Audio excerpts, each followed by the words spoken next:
Hola, soy José Luis Pérez Chacón. Les saludo con muchísimo gusto desde el Instituto de Investigaciones y Estudios Superiores Económicos y Sociales de la Universidad Veracruzana. Y quiero darles la bienvenida cordialmente a este foro académico de la Feria Internacional del Libro Universitario del año 2021 de nuestra Universidad Veracruzana. El día de hoy tendremos la mesa de diálogo titulada Reformulación de la vida post-COVID-19, perspectivas internacionales en Japón, Estados Unidos y México. Tendremos la participación de la maestra Marta Loaiza Becerra, del Centro Universitario de Estudios de Investigación sobre la Cuenca del Pacífico de la Universidad de Colima. Es un gusto tenerla aquí, doctora. También está con nosotros la doctora Su Kasum, del Centro de Educación Transnacional y Multilingüe de la Universidad Estatal de Georgia, en Estados Unidos. Y por supuesto, del doctor Carlos Medel Ramírez, de aquí de nuestra casa de estudios, y es investigador del Instituto de Investigaciones y Estudios Superiores Económicos y Sociales de nuestra universidad. Cada uno de ellos dispondrá de unos minutos para que nos exponga sus temas y posteriormente haremos la discusión de algunas ideas y conclusiones. Sean todos bienvenidos a esta mesa de trabajo. A continuación, daré algunas breves semblanzas de cada uno de nuestros distinguidos ponentes de este día. Empiezo por la maestra Marta Loaiza Becerra. Ella es egresada de la licenciatura en Historia de la Facultad de Filosofía y Letras de la Universidad Autónoma de Nuevo León. Realizó su posgrado en estudios de Asia y África, especialmente Japón, en el Centro de Estudios de Asia y África del Colegio de México. Actualmente es profesora de tiempo completo de la Facultad de Economía de la Universidad de Colima y realiza diversas tareas relacionadas con la investigación en el Centro Universitario de Estudios e Investigación sobre la Cuenca del Pacífico. Desde el 29 de mayo del año 2018 es coordinadora nacional de la Asociación Latinoamericana de Estudios de Asia y África en México. Sea bienvenida, maestra Loaiza. La doctora Su Kasum es profesora investigadora en la Universidad Estatal de Georgia, en Atlanta. Es directora fundadora del Centro de Educación Multilingüe y Transnacional en la misma universidad. Hoy presenta su perspectiva sobre cómo están confrontando una realidad en su país de origen, los Estados Unidos de Norteamérica. Y cómo esa perspectiva ha sido afectada por su participación y cómo esa perspectiva ha sido afectada por su participación en un grupo de estudio bisemanal en la Universidad de la Tierra, fundada y guiada por el Centro Esteva, desde Oaxaca, México. También sea bienvenida, doctora Su.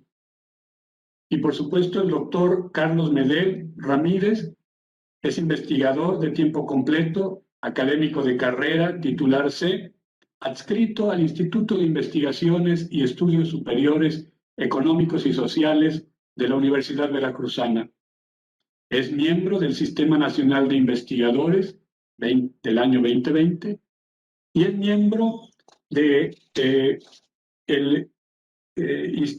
centro, de la Asociación, de Desarrollo Humano en los Estados Unidos.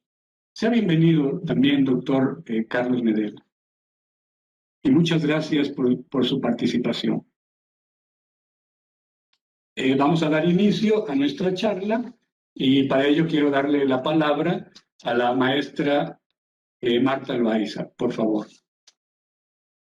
Sí, muchísimas gracias por su amable presentación. Saludo a todos los compañeros de la de la mesa y a continuación pues voy a compartirles algunas perspectivas, ¿verdad?, de cómo Japón ha enfrentado la pandemia desde que se dio a conocer esta grave enfermedad provocada por el SARS-CoV-2 el año pasado hasta ahora. Entonces, en este momento voy a compartir una presentación para poder ilustrar algunos puntos de mi intervención.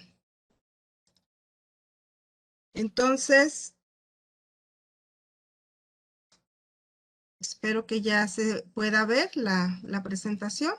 Entonces, lo primero que quiero decir es que sabemos que los retos que nos ha planteado la pandemia por SARS-CoV-2 son formidables y han generado impactos en la educación, en la salud, no solo física, sino también mental, la asistencia social, la nutrición, haciendo más visible la desigualdad, mientras continuamos enfrentando los retos de siempre: pobreza, reversión del cambio climático, la defensa y ampliación de los derechos humanos y de otras especies. Sin embargo, hasta ahora los análisis se centran en el choque económico y se dedican editoriales extensas a la pandemia y sus efectos sobre el turismo, las industrias hotelera y restaurantera, las cadenas de suministros, la productividad, el empleo, el consumo y el gasto público y privado en salud. Japón, ¿verdad?, al igual que México y otros países de América Latina que vivimos enfrentados con la informalidad en el empleo, los recursos limitados o recaudaciones fiscales insuficientes, tiene sus propias problemáticas como son la precariedad laboral, el envejecimiento de la población, la caída de la tasa de natalidad y el alto costo de la vida. Por ahora, el mundo ve en la vacuna la panacea que permitirá superar pandemia y crisis concomitantes a la misma. Sin embargo, la solución de la crisis, pues, está en manos del Estado y de los propios individuos, en tanto actores económicos ambos. El primero debe responder a tiempo y con eficacia a los problemas que están surgiendo, algunos de ellos absolutamente inéditos, mientras que los segundos debemos planificar, disminuir deudas, ahorrar y particularmente acatar las medidas que nos dictan. Estamos, sin embargo, muy lejos aún de entender particularmente lo siguiente: ¿cómo es que percibe la gente común y corriente, a la pandemia? A continuación voy a abordar la manera, ¿verdad?, en que el Estado japonés ha enfrentado la emergencia sanitaria provocada por el SARS-CoV-2 durante el año que debía celebrarse la 32ª edición de los Juegos Olímpicos, los cuales fueron reprogramados para este verano de 2021. Fuera y dentro de Japón, la decisión tiene adeptos y detractores. El primer ministro Suga Yoshihide, muy recientemente nombrado, esto ocurrió en septiembre del 2020, en su primer discurso dirigido a la nación en este inicio de año, en mensaje de año nuevo, pues, señaló que los Juegos Olímpicos se van a realizar sí o sí y que los preparativos van hacia adelante para lograr que sean seguros. Sin embargo, pocos días después de dicho esto, el 7 de enero, se impuso en Japón un nuevo estado de emergencia debido a la alta incidencia, ¿verdad?, de contagios, mucho más altas que durante la primera ola de la enfermedad. Sin embargo, como podemos ver en la imagen, la tasa de contagios sigue siendo muy baja en Japón comparado particularmente con el caso de Estados Unidos y muy específicamente con el caso de México, dado que Japón y México tienen un número de habitantes, una población de tamaño más o menos similar. En el caso de Japón, 125.570.000 habitantes aproximadamente, y en nuestro caso, de acuerdo con el censo de INEGI, realizado el año pasado, 126.014.024. Sin embargo, si vemos la tasa de contagios, es absolutamente distinta, y el número de muertes, bueno, ni mencionarlo es suficiente. Basta con verlo allí en la pequeña gráfica que preparé. Bueno, pues entonces, atendiendo esta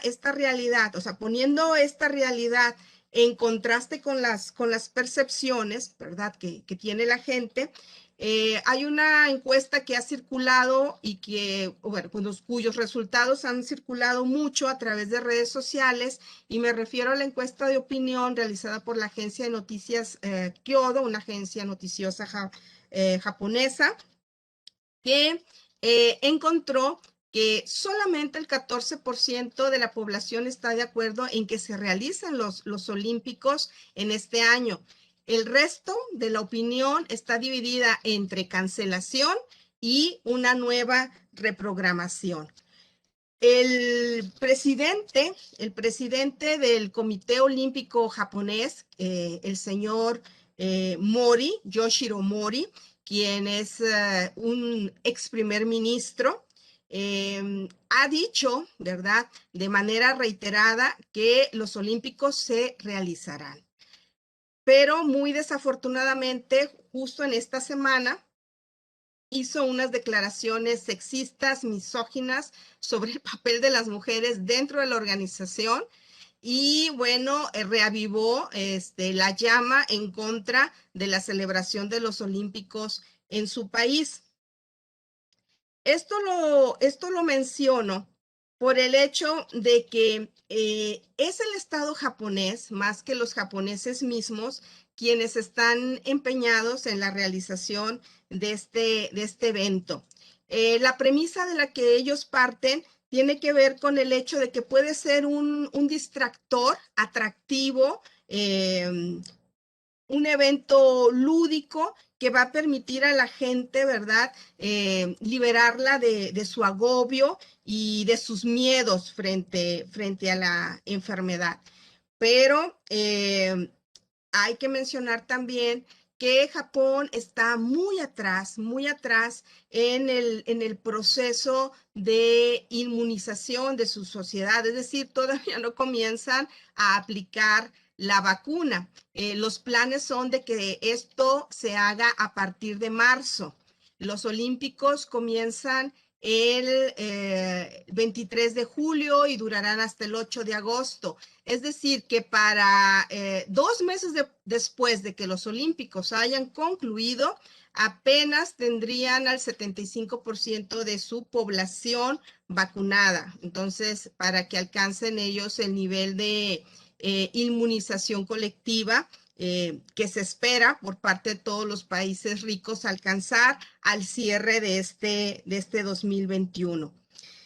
La situación no es nada fácil en términos, insisto, de percepción, porque en las redes sociales continuamente, ¿verdad?, circulan algunos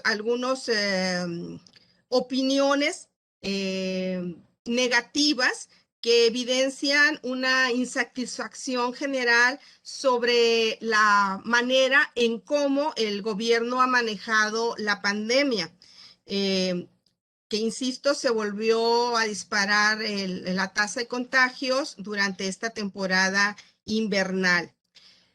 ¿Por qué la crítica? Bueno, la crítica va en el sentido en que las medidas son calificadas en términos eufemísticos como medidas muy suaves, es decir, recomendaciones, sugerencias, consejos para evitar viajes innecesarios, se alienta a las empresas para que permitan el teletrabajo, los servicios de bares y restaurantes, ¿verdad? Tienen horarios de atención reducidos, y el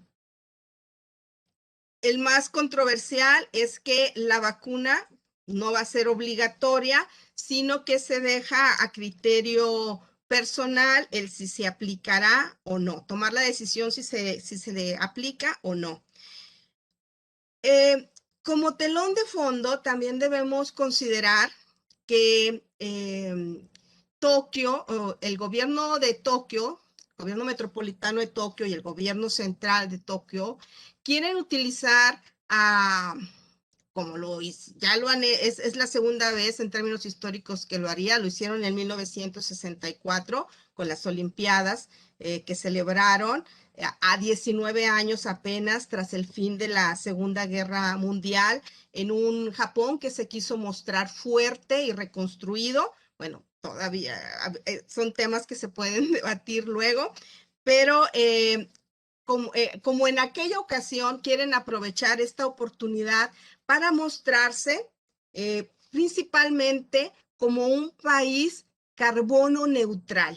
Es decir, quieren exhibirse, exponerse al mundo como un país que ha hecho la tarea en términos de reducir, ¿verdad?, las emisiones de contaminantes a la atmósfera. Y tienen preparada, ¿verdad?, toda una serie de demostraciones, como son el uso de autobuses que van a usar pilas de combustible, o bien van a hacer eventos donde se promueva esta meta que quieren alcanzar como país en el 2050, de ser carbono neutrales.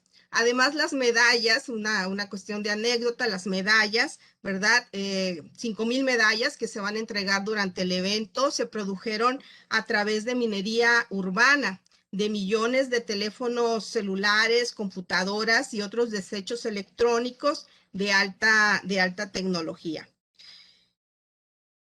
El tiempo, tal vez ya voy sobre mi último tercio disponible y no quiero abusar del espacio que se me brinde la oportunidad de compartir esto, pero para ir cerrando mi intervención, quiero señalar que las pandemias en Japón en términos históricos, y hay algunos trabajos muy interesantes en ese sentido, realizados por investigadores japoneses, historiadores del arte, han brindado la oportunidad de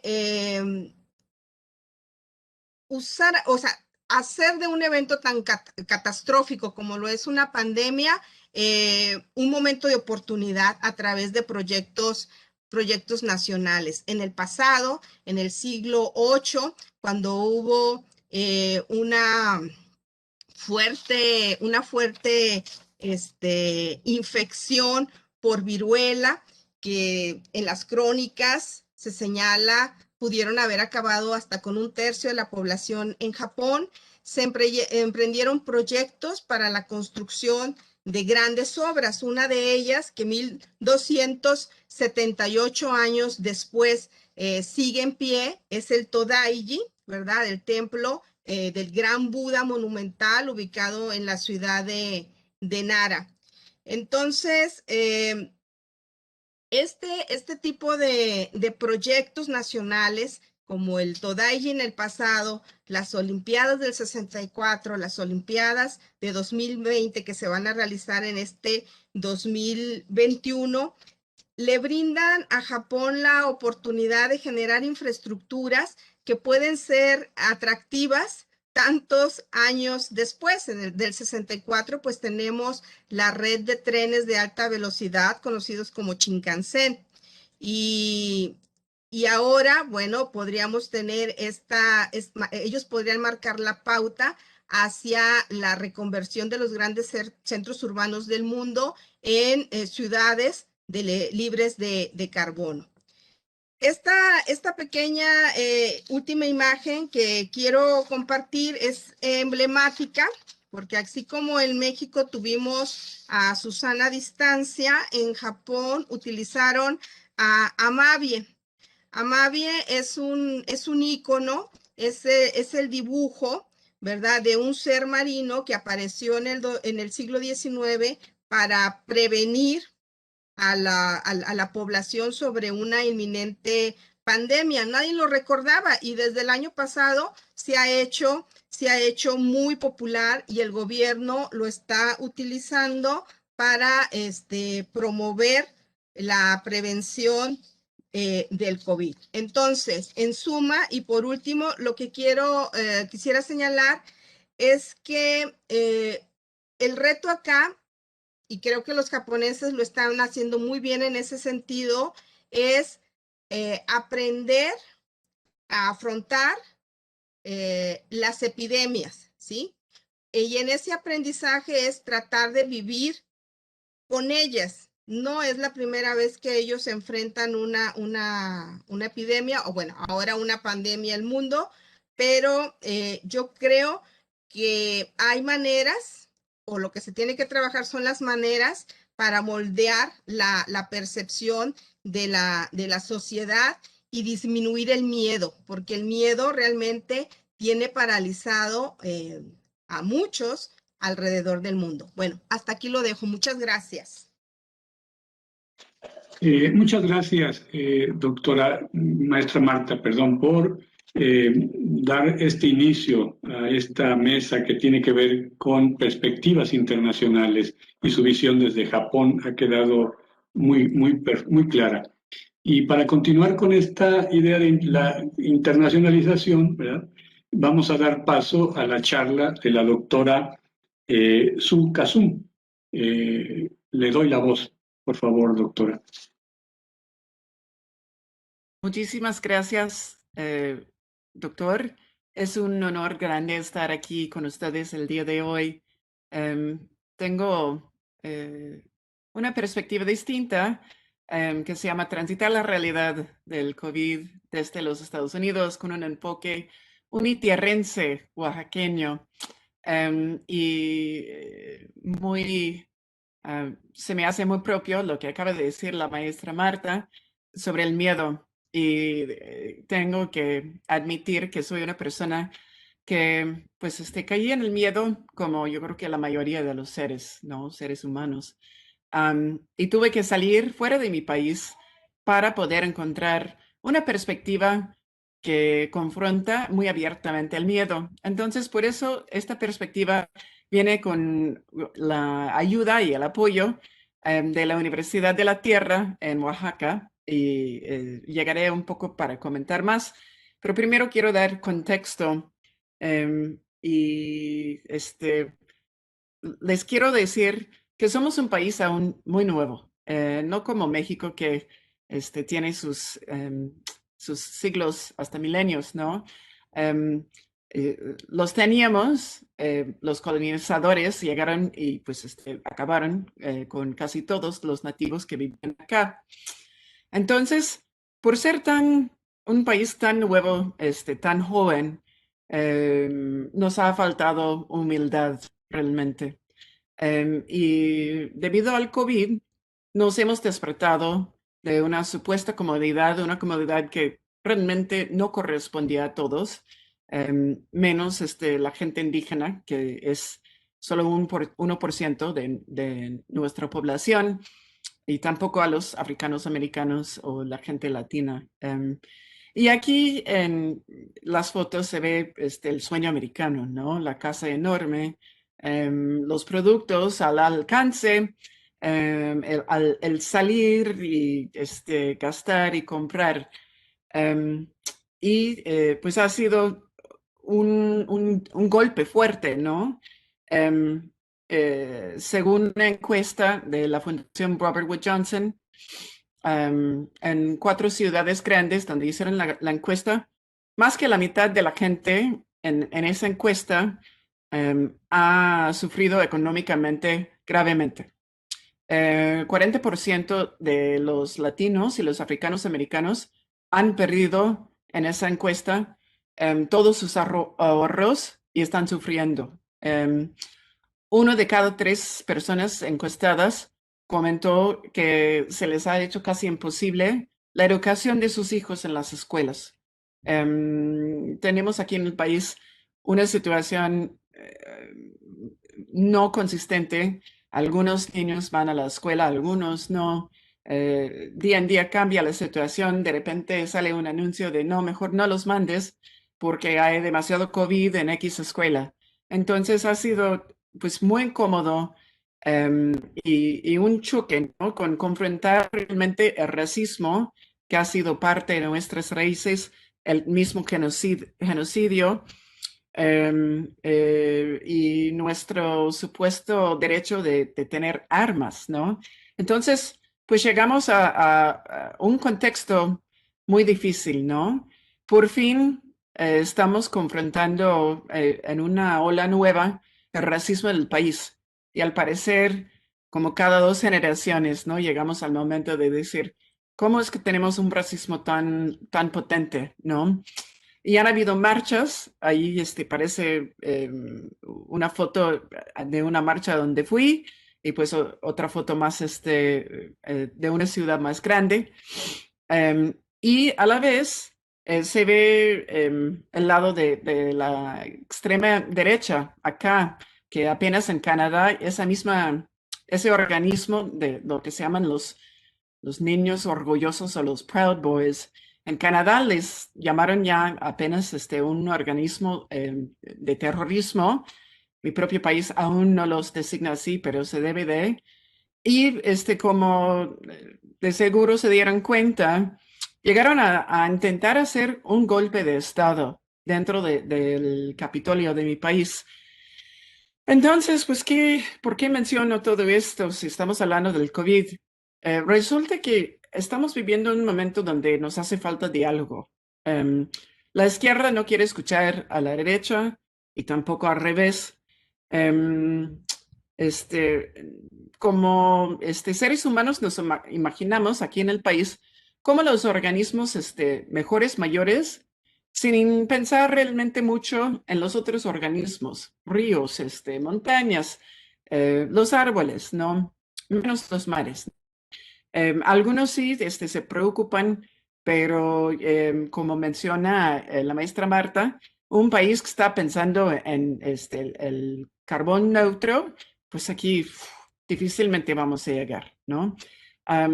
Entonces, pues aquí el discurso en Estados Unidos es un discurso bélico contra el COVID, ¿no? Y vamos a ganar la guerra, ¿no? Y la vacuna es nuestra arma superior, ¿no? Y entonces, pues llego yo ¿qué es, a pensar, ¿qué es la vida sino vivirla, ¿no? Que son, de hecho, palabras que quiero citar más al fondo de una compañera de Comitancillo, Oaxaca.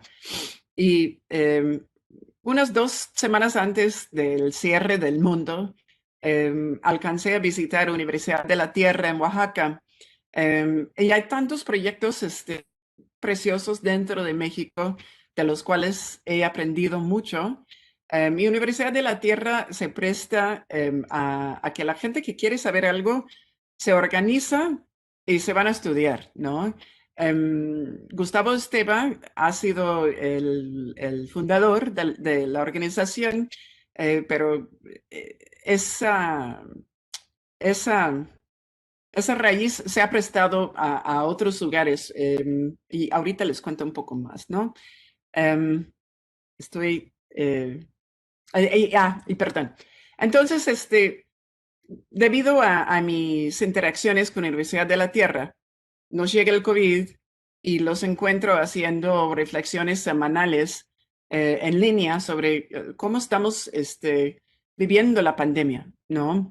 Y ahí se reúne y aún se hace, soy parte de un grupo de estudio, gente de todo el mundo, se habla en español, leemos textos que tienen raíces en pensamiento de, por ejemplo, Ivan Illich.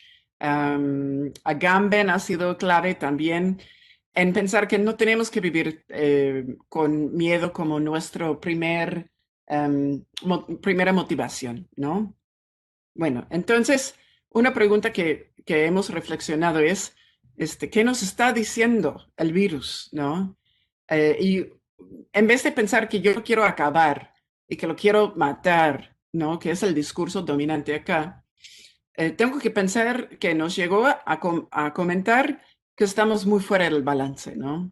Entonces, hay una foto de mi hija, ¿no? Y estamos fuera caminando. Tenemos ahora caminatas día tras día en la naturaleza, ¿no?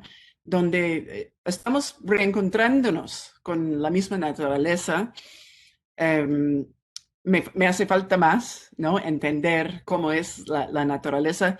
Y la otra foto es una universidad de la tierra en Oaxaca que se llama Unitierra Huitzil, que son, y ahí son las mujeres que fundaron la universidad frente a su temazcal, donde están rescatando saberes ancestrales de hacer medicina tradicional, de sanar, ¿no? Y el virus nos está diciendo, tenemos que sanarnos, ¿no?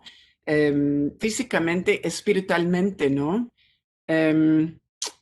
Entonces, sigo, ¿no? Las respuestas están muy dentro de la comunidad y ahí está el doctor José Luis Pérez Chacón con un programa de la Universidad Veracruzana Intercultural en la zona Totonacapan, con la comunidad allí de los maestros muy valientes, muy entregados. Y lo que no se ve en la foto son los maestros que traje, que hicimos una pequeña comunidad hace 2 veranos de intercambio, ¿no? Y aprendimos mucho de cómo combinan, ¿no? Entendimientos, enseñanzas de una perspectiva indígena y pues también una perspectiva occidental de la universidad. Se ve el cantillán del Centro de Artes Indígenas, cerca del Tajín, ahí en Veracruz, que aunque esté cerrado, el conocimiento sigue, ¿no? Y la comunidad sigue, los abuelos siguen, siguen compartiendo, ¿no? Entonces, lo que quiero dar de entender, como el tema de nuestra mesa, la reformulación, pues van a ser las comunidades, los que nos queremos y las maneras en que nos vamos sanando, ¿no? Y es, yo creo, un mensaje principal del COVID. Y de cierta forma tenemos que abrazarlo, ¿no? Bueno, ay, perdón. Quiero compartir, perdón, unas palabras de esta señora valiente de Comitancillo, Oaxaca, que trabaja en comunidad y que vive en comunidad. Y voy a leer unas cuantas palabras y luego voy a concluir. Y según Mariana Solórzano dice, insistimos en analizar lo que sucede.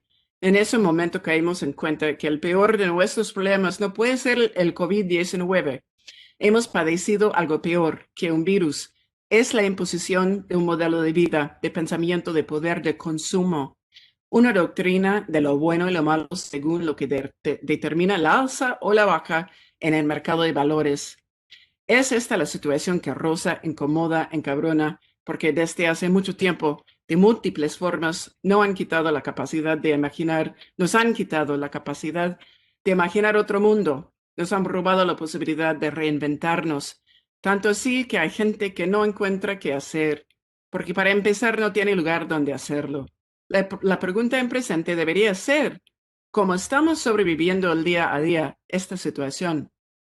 Pasa un fenómeno interesante que es el redescubrirse, reconectar. La vida en la comunidad no se mueve con las manecillas de reloj, se mueve como el cucharón en un mole, en caldo, en la yunta, en el arado, en las ruedas de la carreta. Se mueve con el ritmo y la intensidad del sol, del viento o la lluvia.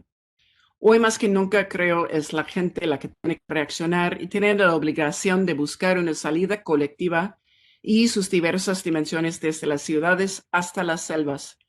Buscar una salida para sanar el cuerpo, la mente y el espíritu. La gente tiene que curarse del miedo, abrazar sus tristezas, sus pérdidas. ¿Cómo hacer eso? La gente tiene la solución. Creo que hay que buscar una respuesta colectiva. Y para concluir, un futuro post-COVID, cómo nos vamos a reformular con diálogo de saberes y en comunidad. a lo mejor en el Estado, ¿no? Porque vemos el extractivismo masivo que está sucediendo, ¿no? Ahora no es tanto ni el capitalismo, sino la acumulación masiva de unos cuantos sumamente poderosos como no imaginamos, los seres normales que somos aquí en esta mesa, ¿no? Una acumulación tan exagerada que es un nihilismo que nos quiere sofocar.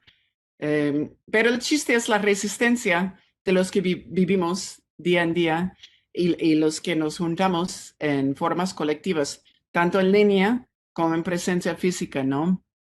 Entonces, concluyo con la idea de que nosotros somos quienes elegimos el camino. Bueno, agradezco la oportunidad y muchas gracias. Muchísimas gracias, doctora Su, por esta interesante, digamos, perspectiva desde lo local, desde un lugar, seguramente desde un rincón de Oaxaca. Muchísimas gracias. Y bueno, vamos a dar paso ahora en esta mesa, ¿verdad?, sobre el tema de la internacionalización desde el COVID, desde las experiencias que cada uno de nuestros panelistas ha acumulado durante este ya casi año, ¿verdad?, de esta pandemia. Vamos a dar paso a la charla del doctor Carlos Medel. Un gusto, doctor. Tiene la voz. Muchas gracias y saludo a los compañeros que estamos compartiendo la mesa el día de hoy. Reformulación de la vida post-COVID, un tema interesante que nos lleva a la idea de que existe una situación post-COVID y que la situación actual es lo de una emergencia. El mundo cambió a partir de diciembre del 19 y cambió muy rápido. Prácticamente en enero ya teníamos particularmente la cuestión de la enfermedad en todo el mundo. ¿Sí? Debo hablar que la invitación a pensar este asunto de la reformulación de la vida o la adaptación, como bien se propone, a las circunstancias actuales, nos debe enfocar hacia prácticamente el origen propio del problema y tratar de vislumbrar la situación de la posible solución. Debo decir que, en efecto, es la primera pandemia del siglo XXI y nos ha tocado, decíamos, de diciembre a enero de una forma rápida. Algunos países habían ya tenido algunos intentos, inclusive desde el punto de vista tecnológico, con la reunión celebrada en Europa, donde participaron los principales líderes tecnológicos, financieros y de gobierno, haciendo un ejercicio utilizando la propia plataforma de la Johns Hopkins, que en ese momento lleva el registro prácticamente de la pandemia. Ya se había hecho un ejercicio y se había estimulado un ejercicio de una simulación de una pandemia. Se decía que iba a ser en Brasil, pero no, inició en China. Esto alimentó la idea de la posibilidad de que este virus haya sido parte de un desarrollo tecnológico, pero afortunadamente, digo afortunadamente porque sería desastroso si esto fuera así, se ha demostrado que parte de una evolución genómica de un virus que ya desde los años 60 se había identificado y que, bueno, algunos estudios nos habían anticipado de que si las cosas no cambiaban, si las cosas no mejoraban, habría la posibilidad de haber mayor contagio como lo se dio en China. Había estudios en este sentido de la posibilidad de esta emergencia. La emergencia surgió y en el caso de México, que nos toca hablar, nos toca prácticamente bajo un escenario difícil. Difícil porque estábamos organizando a nivel del sector salud los sistemas propios de la infraestructura hospitalaria. Dejábamos de tener el seguro popular y estábamos transitando administrativa y en forma organizacional hacia otras formas de atención. Nos tocó en un problema específico de presupuesto y prácticamente nos tomó de sorpresa cuando teníamos los mejores hospitales que en este momento están dando la lucha en primera línea, lo mejor de lo mejor, con algunas deficiencias, con alguna falta de insumos y lo peor, con alguna falta de recursos humanos, médicos. Nos tomó de sorpresa y prácticamente el sentido de la reformulación es una invitación a una identificación de lo que debemos hacer nosotros todos, pero particularmente aquel que tiene la responsabilidad de la conducción de la política pública, aquel que tiene la responsabilidad en México de hacer valer los derechos humanos fundamentales y que son irrenunciables y que están consagrados en la Constitución, la salud, la seguridad, entre otros. Hablamos de reformulación porque si bien es cierto, ya había habido un antecedente que decíamos de los ejercicios tecnológicos de una especie de pandemia, recientemente Bill Gates nos invita a pensar, y no va a ser la única pandemia, pueden venir otras más y debemos estar preparados. Este sentido de la preparación tiene que ver un poco con el sentido de la conducción política. En México, siguiendo los lineamientos de la Organización Mundial de la Salud, identificamos los escenarios, identificamos el primer contagio, y ahí vimos el contagio nativo que dio origen a la primera fase y a la segunda fase, en donde empezamos a reducir los espacios de producción y de mercado. Contrajimos la demanda y con ello también la oferta. Hicimos caer nuestros mercados. En esencia, esto se traduce en dos cosas: gente que no puede acudir a sus trabajos y gente perdiendo su empleo. Esto origina que prácticamente los mercados se vengan abajo.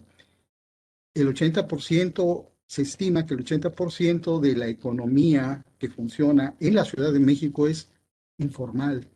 Prácticamente al cerrar por razón de la estrategia de contención, eh, restaurantes, áreas de servicio no esenciales, prácticamente dejamos al descuido de la gran parte de la población. El sentido de la reformulación tiene que ver con valorar la función pública. Si bien es cierto, una mala estrategia de comunicación oficial del gobierno federal nos dijo que no era necesario usar cubrebocas, también nos dijo que podíamos abrazarnos entre nosotros. Y fue muy tarde cuando los efectos empezaron a ser tan evidentes. No se ponderó, por ejemplo, la posibilidad de tener pruebas que permitieran saber si existía posibilidades de contagio. Frente a esta situación del gobierno de México, otros países han tenido mejores oportunidades y mejores decisiones. Refiero las experiencias de Australia, de Nueva Zelanda, particularmente de Vietnam, en donde se hicieron pruebas, se hizo seguimiento y la información por primera vez en el mundo se hizo de manera oficial, de forma tal que podría yo saber si mi vecino estaba infectado o no, y entonces tomar las previsiones necesarias. Pero el gobierno establecía las condiciones para la mejora y la atención. Se pudo contener. México no lo hemos logrado.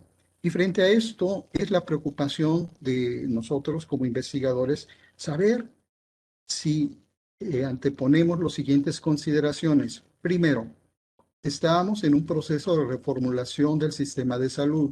Dos, estamos ante una presencia de falta previa al COVID de medicinas, insumos, suministros y atención médica. Y tres, estamos reconociendo una ancestral situación de exclusión social en algunas de las poblaciones que deberíamos de atender con mayor precisión, que son las zonas de hablantes de lengua indígena. Nuestra situación nos plantea entonces revisar qué está pasando en Veracruz. Debo decirles que en este momento, al día de hoy, a nivel mundial hay 105.097.000 infectados. Hay una muerte a nivel mundial de cerca de 2.280.000 personas. Solo en México, el nivel de infectados es cerca de 1.899.000 y las muertes por COVID como producto de esta estrategia, que en su momento tendremos que hacer la valoración, arroja cerca de 162.900 muertes. Esto nos ha hecho que el día de hoy México sea el tercer lugar con más muertes en el mundo, después de Estados Unidos, Brasil y México. Veracruz es el estado que nos interesa. El día de hoy registra 51.596 infectados y con un grave registro de 7.315 defunciones. Esto nos dice que estamos frente a una tasa de letalidad del 14.18%. Es una situación grave, ¿cierto? Porque frente a esta situación existe el problema de la infraestructura médica que, como habíamos comentado, nos había tomado de sorpresa y con baja posibilidad de tener los insumos. Hay 6 estados que tienen arriba del 80% de su capacidad instalada. Particularmente la Ciudad de México tiene el 82.31% de su capacidad hospitalaria ocupada. Veracruz el día de hoy tiene el 48.04%. Pero, ¿cuántos hospitales hay en Veracruz? ¿Cuáles son las zonas? Y las identificamos prácticamente en los principales centros urbanos: Jalapa, Córdoba, Orizaba, Tuxpan, Coatzacoalcos. Y aquí viene la problemática: cómo atender a la población hablante de lengua indígena. Este diagrama, permítanme señalarlo, sé que se ve muy pequeño, es un cuadro de comorbilidades identificadas con los pacientes de SARS-CoV en las zonas indígenas. Analizamos la zona de Náhuatl de Zongolica, la zona Náhuatl de Pajapan, la zona Náhuatl de Chicontepec, la zona Huasteco de Tantoyuca, la zona Ocomidis, Huatlán de Madero, la zona Popoluca de Soteapan y la zona Totonaca de la Costa. Este círculo refiere a las comorbilidades presentes. Encontramos una cosa interesante. Cuando analizamos el total de toda la población, encontramos un subregistro que no presenta una normalidad y prácticamente puede deberse a una mala interpretación. Se les decía que tenían neumonía. Pocos tenían problemas de diabetes o depresión o de otras comorbilidades. Lo que nos llega a interesar es lo siguiente: ¿cuántas personas fueron atendidas en estos registros de los más altos hospitales que tienen en este momento destinados para la atención del COVID? Decíamos que en Veracruz se habían registrado 51.596. Solo 314 obedecen a población indígena. Esto nos invita a dos cosas. Bajo el mejor de los casos, podríamos pensar que el COVID no ha llegado a las zonas indígenas, pero en el peor de los escenarios, y es el más real, es que no hemos logrado atender a las personas.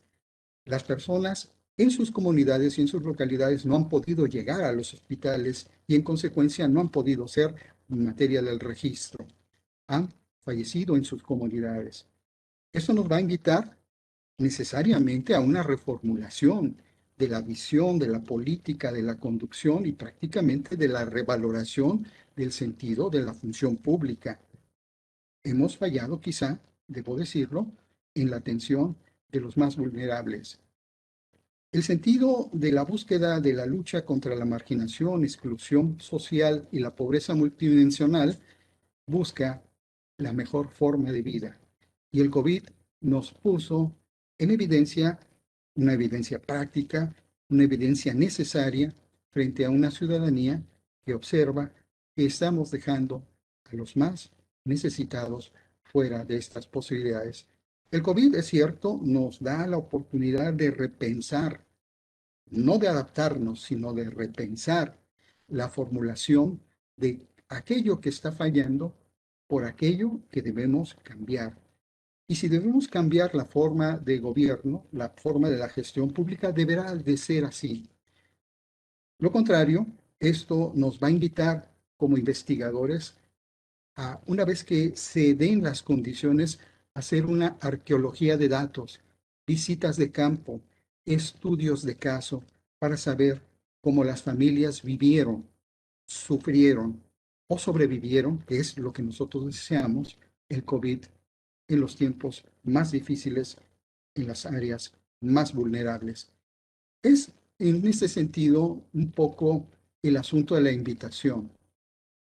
Es cierto, buscamos la libertad, pero el día de hoy la secretaria de Gobernación señaló, mediante la estrategia de sana distancia se permitió a la ciudadanía la libertad de protegerse a sí mismo. Y pregunto, tenemos la libertad, pero ¿dónde está la conducción de una política que permita eslabonar un mejor resultado? Debo decir que de todo México, solo la Ciudad de México, con la doctora Sheinbaum, está creando la mejor estrategia. Es muy grande la Ciudad de México. Decíamos, tiene el 82% de ocupación hospitalaria y tiene en este momento el semáforo rojo, pero está identificando las zonas prioritarias y está llevando las pruebas necesarias para hacer un seguimiento. Equiparable con Vietnam es un seguimiento puntual y, llegado el caso, era necesario quizá algún grado de restricción mayor. No podemos hacer y dejar en el sentido de la libertad y en el sentido propio del disfrute, ¿verdad?, de las ideas y de la cultura, asuntos como el de Oaxaca, que se celebró una fiesta religiosa, sí, con todos, y el día de hoy hay 400 infectados y 11 muertos. Esa es un poco la invitación. Agradezco mucho la oportunidad. Pues bien, agradezco a ambos, a los tres, al doctor Carlos, a la doctora Su y a la doctora Marta, esta excelente disertación sobre el tema que nos tiene aquí dialogando y reflexionando. Quisiera, como para ir concluyendo, bueno, sé que no se trata de concluir, sino más bien de dejar en el diálogo, en la conversación, porque estamos en un tiempo, ¿verdad?, importante, sobre todo en nuestra universidad, con esta tarea de dar a conocer, de generar conocimiento, ¿verdad?, a través de estas mesas que nos integran en torno a la Feria Internacional del Libro Universitario. Quisiera que pudiéramos dejar ahí el buen sabor, ¿verdad? Porque creo que las tres charlas nos dejan un buen sabor, porque la maestra Marta nos habla de la situación que está viviendo, pues, la tercera economía a nivel planetario, y la doctora Su nos habla de la situación que está viviendo desde su experiencia personal, la primera economía a nivel mundial. Y el doctor Carlos está tocando lo que está ocurriendo en la 16ª economía también global.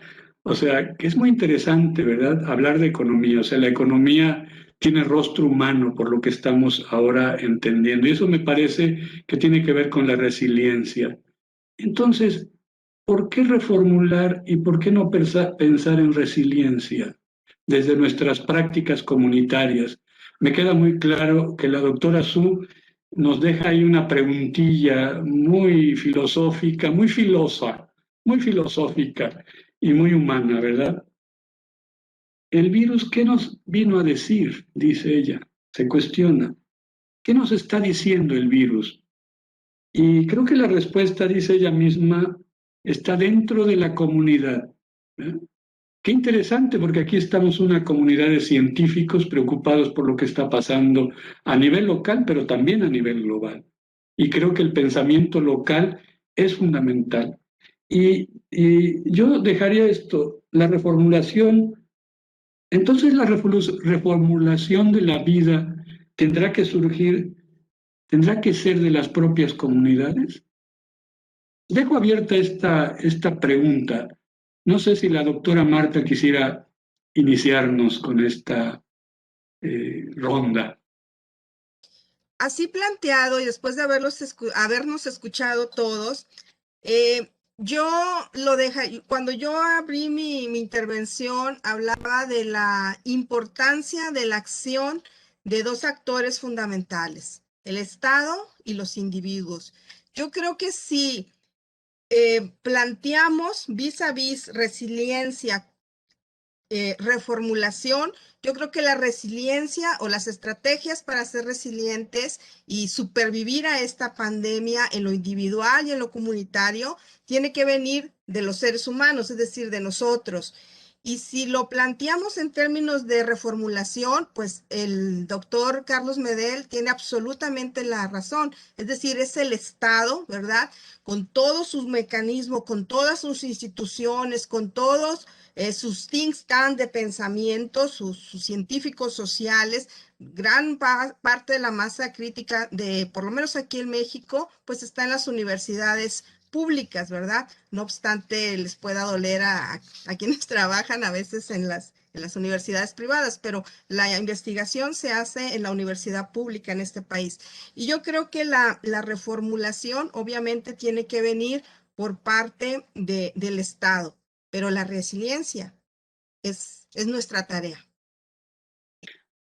Ni modo, doctor Carlos, creo que la doctora Marta le ha aventado la pelotita, ¿verdad? Para continuar el diálogo. Porque ciertamente, ¿a qué Estado nos estamos refiriendo? Estado con mayúscula, ¿verdad? ¿A un Estado nacional o a un Estado global? Un Estado que vaya más allá de los límites geográficos. ¿A qué estado de bienestar social a nivel humanitario, a nivel planetario, a nivel, digamos, de una cosmovisión planetaria nos estamos refiriendo cuando usted habla del Estado? Bien, dos acepciones. La parte tradicional jurídica, la que tiene la responsabilidad plasmada en ley, pero también desde el punto de vista del concepto, aquel que tiene la responsabilidad de la sociedad y un poco buscando el mejor sentido de la mejor vida posible, regresando a los clásicos con Platón, ¿verdad? Pero un poco aquí la cuestión, y coincido que hay dos posicionamientos. Eh, es, desde luego, este estado que necesitamos y que se requiere que tome las decisiones frente a algo que surge de forma emergente, que es la pandemia, pero también es la tarea de los ciudadanos buscar esas transformaciones necesarias de ese estado. No podemos quizá pensar en continuar en un estado que ha demostrado tener algunas deficiencias. Es aquí cuando surge la ciencia a través de la propuesta de decir, hay estas fallas y la siguiente pandemia ya viene en camino, ya viene en camino. La sociedad busca una mejor forma de vida y estamos comprometidos los científicos, el gobierno y los ciudadanos, nosotros al final de cuentas somos ciudadanos, en buscar un estado de vida mejor, que se llame bienestar social, sí, pero aquel que me permita tener, entre otras cosas, salud, que me permita tener empleo, pero sobre todo seguridad, y que me permita tener la oportunidad de conducir las acciones si veo algunas deficiencias en el funcionamiento de este organismo administrativo que es el Estado. El Estado tiene que transformarse con transparencia, legalidad y eliminar muchos de los problemas que se plantean. Si existe un Estado así, todos levantaríamos la mano y diríamos, ese es el Estado en donde yo quisiera vivir. Pero ¿qué tipo de Estado necesitamos en este momento para combatir a un enemigo como es la pandemia? Un Estado, como decíamos, Vietnam, que limita el tránsito, pero también les lleva medicinas y hospital y está prácticamente cerrando a sus ciudadanos, habría que revalorarlo. Por eso un poco el sentido de la invitación, la reformulación con un sentido de adaptación y un sentido resiliente. No dejar la resiliencia como tal, porque entonces el Estado quizá no cambiaría. Y cuando decíamos ¿Qué necesita cambiar el Estado? Es en términos de la atención de las necesidades. En este momento es salud. Salud es prioritario. Termino con algo breve, si Su me permite. Estados Unidos ya está vacunando a millones diario, a millones. Los está vacunando, dice el registro. Nosotros aún no podemos registrar porque millones de datos no pueden entrar en una plataforma tecnológica. Es ahí donde debemos reformular la visión. Si quien está no sabe, voltea hacia la universidad, porque yo también esperaré mi turno para ser vacunado. Es mi misión de atender las necesidades y las carencias de ese Estado. De eso hablamos. Y una vez que se resuelva, podemos adaptarnos. Lo seguiré, seguiré prácticamente atendiendo a sus órdenes en el sentido de una mejor forma de administración, por otro lado, de esos recursos que son escasos y que tenemos como ciudadanos la misión de estar presentes en su plena aplicación. Maestro José Luis, está en posicionamiento, me gustaría hice referencia a cómo se está dando la vacunación en Estados Unidos y bueno, nosotros volteamos con cierto agrado. No sé, ¿qué dices? Muy bien, doctora Su. Creo que concordamos, o más bien estamos en sintonía con su experiencia ahí en esta Universidad de la Tierra y en este espacio tan interesante como lo es el Cantillán en la sierra del Totonacapan, ahí con los totonacas, con una cultura, como bien usted decía, el confinamiento allí y también entre nosotros no ha hecho que el conocimiento se detenga, que los saberes se detengan. ¿Por qué piensa usted, con base en esta experiencia que ha tenido allí en Oaxaca, que la vida en comunidad no se mueve como las manecillas del reloj? O sea, porque es cierto, o sea, pareciera ser que todo es tiempo, digamos, el tiempo cronometrado, ¿verdad? Todo es cronometrado. De hecho, ahora tenemos el tiempo cronometrado, ¿verdad? Pero podríamos estar aquí toda la tarde. Pero, ¿a qué se está refiriendo concretamente? Porque desafortunadamente, en la pandemia estamos viviendo todo de manera programada, planeada, ¿verdad?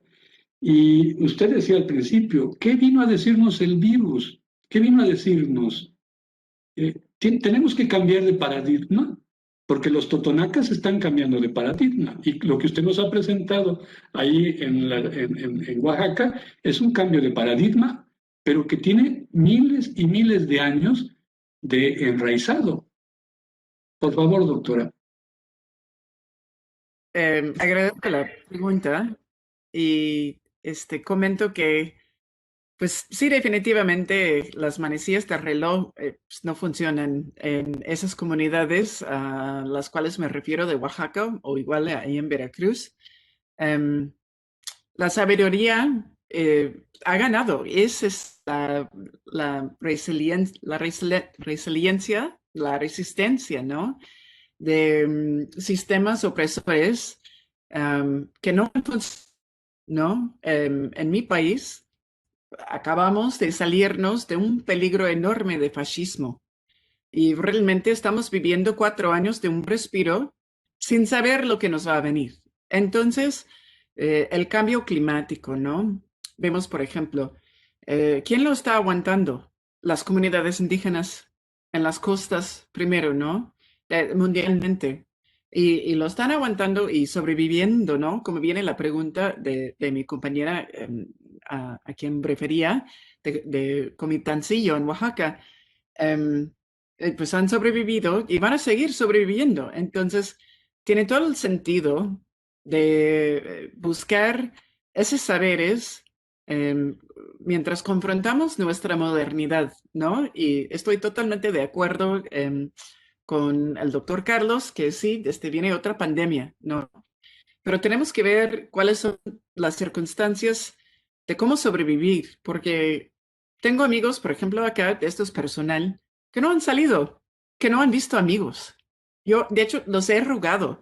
Vengan, por favor, fuera de mi casita, pongamos nuestras máscaras sin abrazarnos, pero para convivir físicamente. Y no se atreven. Yo no puedo vivir así. Y tampoco la gente indígena, ¿no? Obviamente queremos evitar fiestas de 400 personas, ¿no? Pero sí, tenemos que pensar, por ejemplo, la gente indígena acá y en otras partes del mundo hay grupos nativos que piensan en 7 generaciones al futuro. Ahorita nuestros estados no están pensando en 7 generaciones. Bueno, tal vez el caso de Japón, ¿no? Pero acá jamás, ¿no? Es el superávit económico y tan, ¿no? Bueno, a lo mejor algunas compañías enormes están pensando en siguientes generaciones, nada más a que mantengan viables sus empresas. Pero yo lo que puedo decir, que lo que vi en Oaxaca, por ejemplo, son comunidades autónomas que tienen sus presas. Aunque no haya lluvia, con las presas van a aguantar. Por ejemplo, la Universidad de la Tierra en Huitzil son mujeres sin educación formal, pero muy fuertes, que salen de situaciones de violencia familiar, por ejemplo, a formar su universidad. Y están volviendo a dar a su comunidad, con educación dentro de la comunidad, con espacios que se prestan, con huerta. Entonces, ahí sí veo mucha esperanza, ¿no? Lo veo muy complicado. ¿Cómo vamos a tejer nuestra modernidad? Estados que por lo general no nos quieren corresponder, no nos ven como humanos, menos la interdependencia de los otros seres vivos. Pero sigo viendo las comunidades costeñas, ¿no? Mundialmente, y digo, bueno, ahí yo creo que está la esperanza y está en la comunidad. Y esto es lo que quiero aportar. Muy bien, pues muchas gracias, doctora Su, muchas gracias, doctora Marta, doctor Carlos, por esta interesantísima mesa de diálogo, no de discusión, porque creo que no ha sido discusión, sino ha sido un conversatorio verdaderamente. Escucharles ha sido verdaderamente, yo diría, espiritualmente, una dimensión dentro del humano, ¿verdad? Y de la ciencia también, muy, muy alentador. Yo quiero agradecer infinitamente a cada uno de ustedes, ¿verdad?, por esta hospitalidad, porque hemos entrado hasta sus espacios domésticos, como podemos ver, ¿verdad?, y en sus personas y también en sus seres y haceres, ¿verdad?, y estares, porque cada uno está en horas diferentes, ¿verdad?, minutos más, minutos menos, pero agradezco este kairos, este momento oportuno para la humanidad con sus experiencias, con este compartir, de partir la experiencia vivida. Quiero también agradecer al doctor Ángel Trigos, que es nuestro director de investigaciones de la Dirección General de Investigaciones, y por supuesto al coordinador de gestión y divulgación de la ciencia, al ingeniero Rodrigo López, que está aquí con nosotros, ayudándonos para que esto sea posible. Y yo les invito a todos los que están escuchándonos y viéndonos a que sigan la Feria Internacional del Libro, que es a través de, digamos, remotamente, a través de estos medios, la Feria Internacional del Libro Universitario 2021. Y hasta luego.